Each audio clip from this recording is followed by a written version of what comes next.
A graça e a paz do Senhor Jesus, meus irmãos e minhas irmãs. Aleluia! Coisa boa é louvarmos ao Senhor. E nós estamos aqui mais uma vez, hoje, no nosso culto doutrinário de quarta-feira, para bendizermos ao Senhor. Ele é digno de toda honra, glória e louvor. E eu sei que é Ele que tem nos guardado até aqui. Meus irmãos, nós vamos começar o nosso momento de culto orando a Deus. Eu te convido, aí onde você está, a colocar seu coração nele e inclinar a sua cabeça, para que nós juntos oremos. Santo Deus, eterno Pai, Senhor, nós te louvamos, nós te agradecemos, porque nós sabemos, Senhor, que é o Senhor que tem nos conduzido dia após dia. Foi o Senhor, Pai, que durante essa semana nos guardou. Foi o Senhor que durante essa semana supriu as nossas necessidades, Senhor. E nós te somos gratos por isso. Senhor, neste momento de culto, queremos te pedir que o Seu Espírito Santo, Pai, fale aos nossos corações. Muito obrigado, Senhor, porque eu sei que o Senhor ainda continua falando hoje. Recebe todos os louvores que serão aqui entoados, Senhor. Cada oração aqui apresentada, eu tenho certeza, sobe diante do Senhor.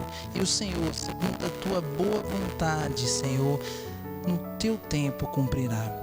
Coloca o Senhor nesse momento a vida de todos os meus irmãos, todos aqueles que nos ouvem, Senhor, quer seja aqui em Ubatã ou nos quatro cantos da terra. Pai, muito obrigado por tudo. Fala aos nossos corações nessa noite, em nome de Jesus. Amém. Amém, meus irmãos. Coisa boa é bendizermos ao Senhor. E nós vamos começar o nosso momento de culto fazendo a leitura bíblica que encontra-se nos Salmos, capítulo 96, do verso 9 ao verso 10. Eu convido você a ler esse texto conosco. Acompanhe a leitura. Salmos 96, verso 9 e 10 diz assim: Adorai o Senhor na beleza da sua santidade, tremei diante dele todas as terras. Dizei entre as nações, reina o Senhor. Ele firmou o mundo para que não se abale e julga os povos com equidade. Aleluia, Ele é aquele que é santo, Ele é aquele que é justo e nele nós descansamos. Nesse momento nós vamos louvar o nome do Senhor com a canção por título Descansarei. Eu te convido a louvar o Senhor conosco. Coloque seu coração diante dele, descanse nele, porque Ele é Deus. Aleluia, vamos louvar.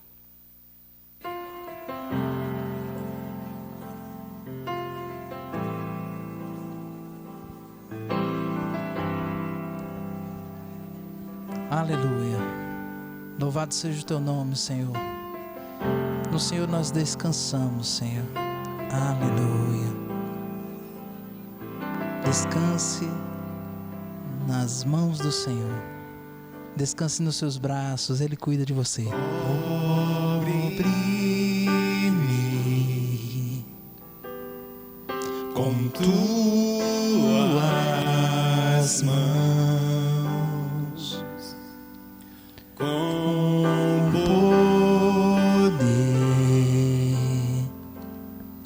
vem me esconder, Senhor. Se o trovão e o mar seguendo vem, sobre a tempestade eu voarei, sobre as águas tu também és rei. Descansarei, pois sei que és Deus.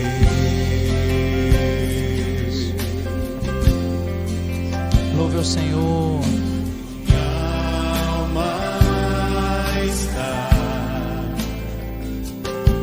segura em ti. Oh Senhor, como é bom ter a certeza que o Senhor é aquele que nos sustenta.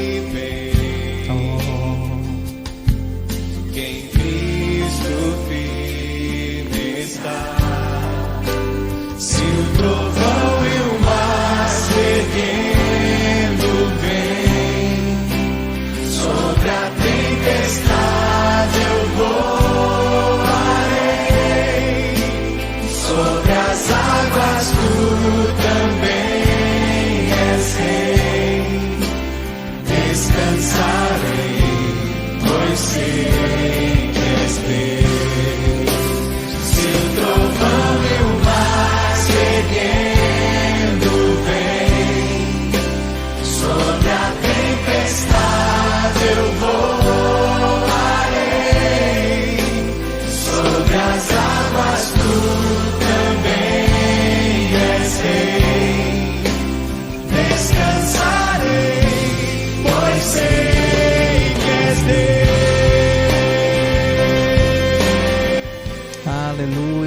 descanse em Deus, coloque seu coração nele. Ele tem cuidado de nós, meu irmão e minha irmã. Aleluia. Não importa onde você está agora, não sei se você se encontra triste, mas eu sei de uma coisa: nele nós descansamos. Mateus capítulo 11, 28 diz: vinde a mim todos os que estáis cansados e oprimidos, e eu vos aliviarei.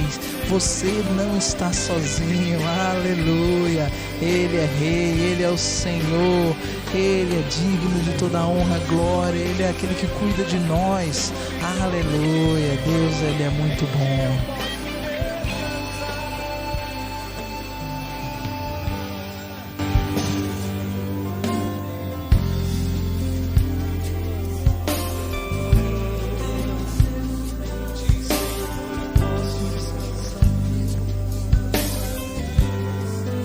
Nunca perca a esperança. Deus sempre tem uma solução.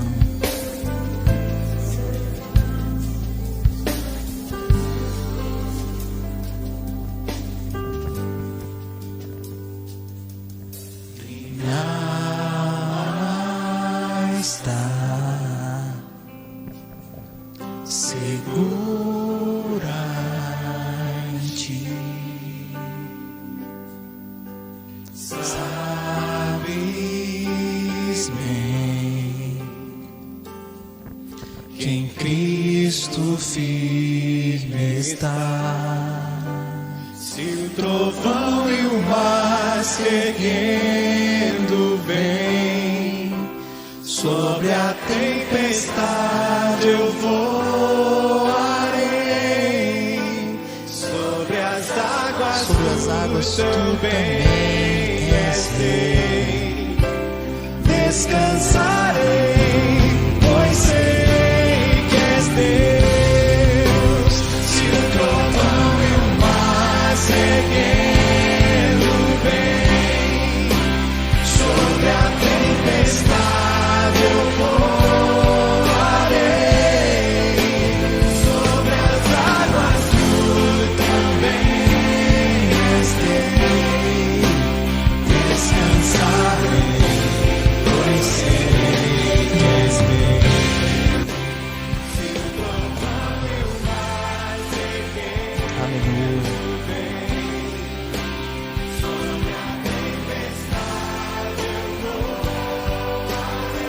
O mar pode se erguer, as tempestades podem vir, mas o Senhor é rei sobre tudo e sobre todos. Ele está no controle. Aleluia.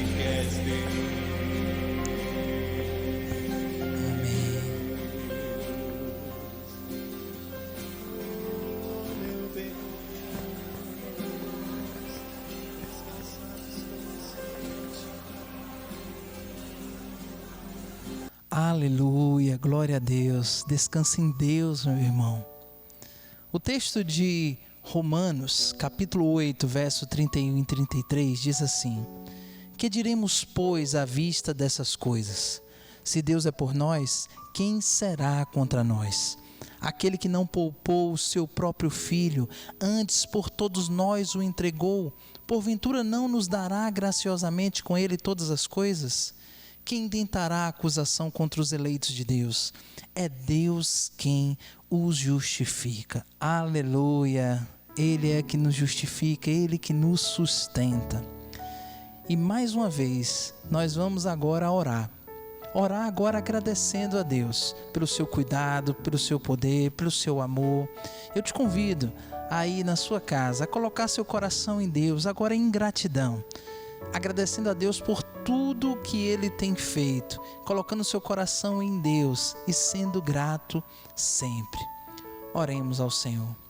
Pai amado, Pai querido, Pai de amor, nós te louvamos, Senhor, porque sabemos, Senhor, que tantas coisas por nós o Senhor já tem feito.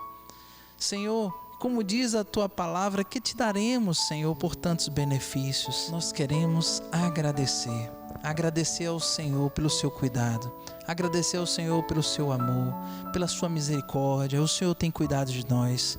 Em especial nós te agradecemos, Senhor, pela vida daqueles irmãos, Senhor, que passaram recentemente por momentos de tribulação, momentos de enfermidade, mas já estão curados em nome de Jesus. Eu louvo ao Senhor pelo teu cuidado com aquela família. Pai, em nome de Jesus, o Senhor sabe de quem eu falo, e eu te peço, Senhor, que o Senhor os fortaleça na jornada. Muito obrigado, porque eu sei que nenhum tipo de vírus, Senhor, pode impedir os teus propósitos. Aleluia. O Senhor é aquele que nos sustenta e nós estamos firmados em tuas mãos. Nós te agradecemos pelo teu amor e pela tua misericórdia. Muito obrigado por tudo que o Senhor tem feito e por tudo que o Senhor vai fazer. Obrigado, nós te agradecemos em nome de Jesus. Amém. Amém, aleluia. Como Deus é bom. Bom é ser grato ao Senhor. Meus irmãos, neste momento nós vamos agora louvar ao Senhor mais uma vez. Eu te convido a, junto com cada um de nós, louvarmos e dizermos que nós em Cristo Jesus somos um só corpo. Nós vamos cantar corpo e família. E aí na sua casa, eu te peço, sinta-se abraçado, porque nós somos um em Cristo Jesus. Vamos louvar ao Senhor.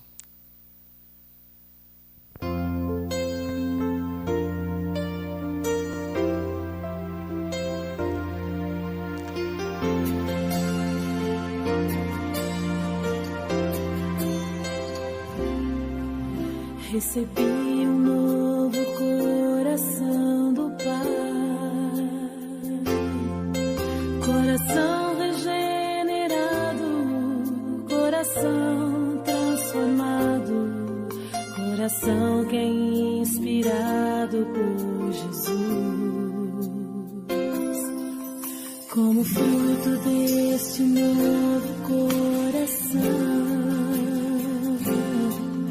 eu declaro a paz de Cristo, te abençoo, meu irmão. Preciosa é a nossa comunhão. Somos corpo e assim bem ajustado, totalmente ligado, unido, vivendo em amor. Sem qualquer falsidade,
Amém, aleluia. Como é bom louvar o Senhor, como é bom dizer que nós somos um em Cristo Jesus. Aleluia. Mesmo distantes, nós aqui e vocês aí em casa. Por enquanto, porque eu sei que isso logo vai passar. Nós somos um em Cristo Jesus, um só corpo nele. Meus irmãos, esse momento é um momento de palavra do Senhor. E eu te convido a abrir a sua Bíblia, acessar a sua Bíblia, no texto que nós leremos hoje, em Apocalipse, capítulo 2, do verso 18 ao verso 29. Hoje nós estamos estudando a quarta carta de João, que é a igreja de Tiatira. Eu vou te convidar para nos acompanhar nessa leitura que diz assim: Ao anjo da igreja em Tiatira escreve: Essas coisas diz o Filho de Deus, que tem os olhos como chama de fogo e os pés semelhantes ao bronze polido. Conheço as tuas obras, o teu amor, a tua fé, o teu serviço, a tua perseverança e as tuas últimas obras, mais numerosas do que as primeiras. Tenho, porém, contra ti o tolerares que essa mulher Jezabel, que a si mesmo se declara profetiza, não somente ensine, mas ainda seduza os meus servos a praticarem a prostituição e a comerem coisas santificadas aos ídolos. Dei-lhe tempo para que se arrependesse. Ela, todavia, não quer arrepender-se da sua prostituição. Eis que a prosto de cama, bem como em grande tribulação os que com ela adulteram, caso não se arrependam das obras que ela incita. Matarei os seus filhos e todas as igrejas conhecerão que eu sou aquele que sonda mentes e corações, e vos darei a cada um segundo as vossas obras. Digo, todavia, a vós outros, os demais de Tiatira, a tantos quanto não têm essa doutrina e que não conhecem como elas dizem as coisas profundas de Satanás. Outra carga não jogarei sobre vós. Tão somente conservai o que tendes, até que eu venha. Ao vencedor, que guardar até o fim as minhas obras, eu lhe darei autoridade sobre as nações, e com cetro de ferro as regerá, e as conduzirá a pedaços como se fossem objetos de barro. Assim como também eu recebi de meu Pai, dar-lhe-ei ainda a estrela da manhã. Quem tem ouvidos, ouça o que o Espírito diz às igrejas. Aleluia. Palavra do Senhor. Meus irmãos, essa é a quarta carta de João às igrejas da Ásia Menor. E essa carta é a mais longa de todas as cartas, a carta a Tiatira. A cidade de Tiatira, uma antiga cidade que era localizada na região da Lídia, sobre a qual está edificada a atual cidade turca de Axa, é uma cidade que, embora tivesse pouca importância administrativa, tinha uma comunidade fiel. E essa comunidade, meus irmãos, é a comunidade que João escreve. A carta à igreja de Tiatira começa com uma referência direta ao remetente dessa carta. Jesus escreve àquela comunidade. Mas aqui João se utiliza de um termo, Filho de Deus. É interessante que João passeia entre esses termos, falando sobre Jesus e sobre a teologia que acaba abordando nessa carta.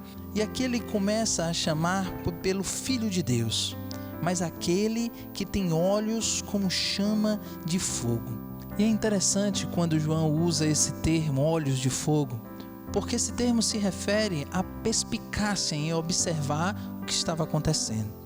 Ao mesmo tempo, o texto diz que ele tinha pés semelhantes ao latão reluzente. É interessante que na cidade de Tiatira foi achado entre os escritos espalhados ali um termo grego que fazia referência àqueles que poliam bronze. Aqui, a firmeza do bronze evoca a firmeza de Cristo Jesus, aquele que não cede, independente do que as pessoas da própria comunidade acham. É interessante que a carta também inicia com elogio, um grande elogio àquela comunidade. Ela é elogiada porque, meus irmãos, as obras delas estavam cheias de amor, de serviço, de fé e de perseverança. A comunidade é elogiada porque ela tem resistido firme, ela tem se encontrado fiel e resistente, ela tem expressado o amor de Deus. Ela, diferente da comunidade de Éfeso, não abandonou o primeiro amor, ela perseverou no primeiro amor. Ela também é caracterizada pelo serviço, existia a dedicação constante das pessoas e também a perseverança dessas pessoas. Essa igreja, embora elogiada, ela recebe uma exortação. Verso 20 diz: pouca coisa tenho contra ti, que deixastes Jezabel, mulher que se diz profetiza, ensinar e enganar os meus servos. A gente não conhece muito bem quem era essa mulher, mas de uma coisa nós sabemos: o uso do termo Jezabel, que é um uso pejorativo desse termo, fazia referência a uma rainha que se chamava Jezabel e era casada com um rei Israel chamado Acabe. Jezabel era filha do rei de Tiro e tinha trazido junto com ela os seus costumes religiosos. Foi Jezabel que na sua época estimulou que profetas de Baal estivessem também junto ali ao palácio. E foi duramente criticada pelo profeta Elias. 1 Reis capítulo 16 até o capítulo 21 mostra o embate que o profeta Elias teve diretamente com Acabe e também com a sua mulher Jezabel. Irmãos, essa referência, no entanto, nos traz um certo espanto, porque a gente sabe o destino de Jezabel. No entanto, o texto diz, no verso 21, eu vou lhe dar um tempo para que se arrependa. Nisso eu aprendo que Deus estende o seu amor e a sua graça continuamente, mesmo quando nós falhamos diante dele. Essa mulher tinha errado e feito os outros errarem. Muito provavelmente, juntamente com aquelas pessoas que eram consideradas lá em Pérgamo como sinagoga de Satanás, ela estava relativizando os hábitos e os costumes, principalmente envolvendo o comer carne sacrificada. É interessante que, embora para nós possa parecer algo corriqueiro, naquela época era algo muito importante a se perceber, principalmente porque não existia normalmente carnes naquela localidade que não fosse carnes de sacrifício. Em 1 Coríntios, Paulo orienta a comunidade que é preciso observar a regra do amor. Se o comer carne escandaliza meu irmão, não como. E ali algumas pessoas se achavam fortes, se achavam fracas, porque se achavam na liberdade de consciência e entender que o seu alvo de adoração era somente a Cristo e por isso comiam.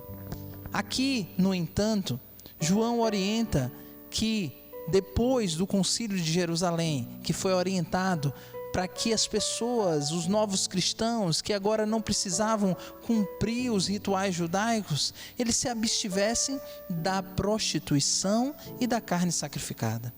E aí, meus irmãos, a gente começa a entender a relação entre o termo prostituição e o afastamento de Deus, porque o termo prostituição é usado primeiramente para designar, claro, a prostituição que acontecia devido às relações sexuais ilícitas, mas também é utilizado para designar quando uma pessoa se volta para outro Deus. E nessa relação entre Deus e o seu povo, o profeta Oséias já lembrava que Deus é como o marido, como aquele que sustenta, que pega pela mão, mas acima de tudo, aquele que ampara a sua esposa. O povo é considerado como aqueles que são amparados pelo Senhor. E nessa relação precisa haver fidelidade, porque Deus expressa o seu pacto e a sua aliança, e Deus é fiel ao seu povo. Mas infelizmente o povo, na maioria das vezes, acaba sendo infiel ao seu Deus. Às vezes nós somos infiéis pelo que dizemos, mas às vezes pelo que não dizemos, pelo que fazemos e pelo que não fazemos. A negligência também, muitas vezes, pode ser considerada um afastamento do Senhor. O texto continua dizendo que a consequência natural do afastamento virá. E a consequência natural do afastamento de Deus sempre é a morte. O texto bíblico nos diz: porque o salário do pecado é a morte, mas o dom gratuito de Deus é a vida eterna. Meus irmãos, estar em Deus é estar vivo e com vida. Estar em Deus é estar plenamente consciente de que Ele é o autor da vida. E sem Ele, não há outra saída a não ser a morte. Esse é um aviso àquelas pessoas de Tiatira que tinham se afastado dos caminhos. O texto ele continua dizendo: mas eu vos digo, para vocês, o restante de Tiatira, a vocês que ainda não se aprofundaram no afastamento de Deus, e aqui o texto usa o termo nas profundezas de Satanás. O texto faz referência a um embate que existia no cristianismo naquele primeiro momento. Ideias gnósticas começavam a tentar invadir a igreja. E eles diziam que, na realidade, eles sabiam as profundezas de Deus.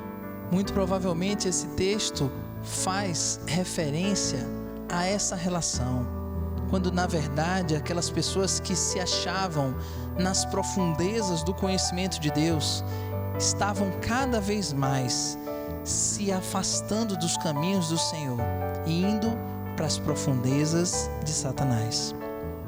No entanto, o texto termina, meus irmãos, também com a promessa. E aqui é o único momento em que a gente entende o sentido do que é ser vencedor nessa perspectiva apocalíptica. Porque na realidade, vencer, como diz o verso 26, é guardar a palavra até o fim. Vencer é perseverar. Aos vencedores, aqueles que perseveram, ser-lhe-á dado a estrela, uma estrela, meus irmãos, uma estrela da manhã. No capítulo 21, o próprio Jesus diz: eu sou a estrela da manhã. A promessa para aqueles irmãos de Tiatira é que não apenas a sua perseverança iria ser recompensada, mas aqueles irmãos teriam dentro de si, nas suas mãos, não apenas a autoridade de Cristo Jesus, simbolizava pelo cetro, mas também a própria presença de Deus. Jesus começa a acontecer, a voltar naquelas comunidades, na vida de cada um. Às vezes algumas pessoas se preocupam em datar a volta de Cristo. Algumas pessoas se preocupam quanto tempo terão até que a volta aconteça. Mas, irmãos, para aqueles que estão em Cristo Jesus, Ele já está presente. E no momento certo, Ele se revelará. E como diz o texto bíblico, nós o veremos e o conheceremos como dele somos conhecidos. Faça da sua vida um serviço a Deus. Expresse o seu amor, a sua fé. Persevere na sua palavra. Guarde a sua palavra sempre. Porque de uma coisa eu sei: aquele que perseverar receberá o maior de todos os presentes, a própria estrela da manhã, a presença do Cristo vivo de uma vez por todas e para sempre. Que Deus te abençoe, te guarde, que Ele resplandeça sempre o seu amor sobre você, que Ele sobre você derrame a sua paz constantemente. Esse é o meu desejo. Deus te abençoe hoje e sempre. Amém.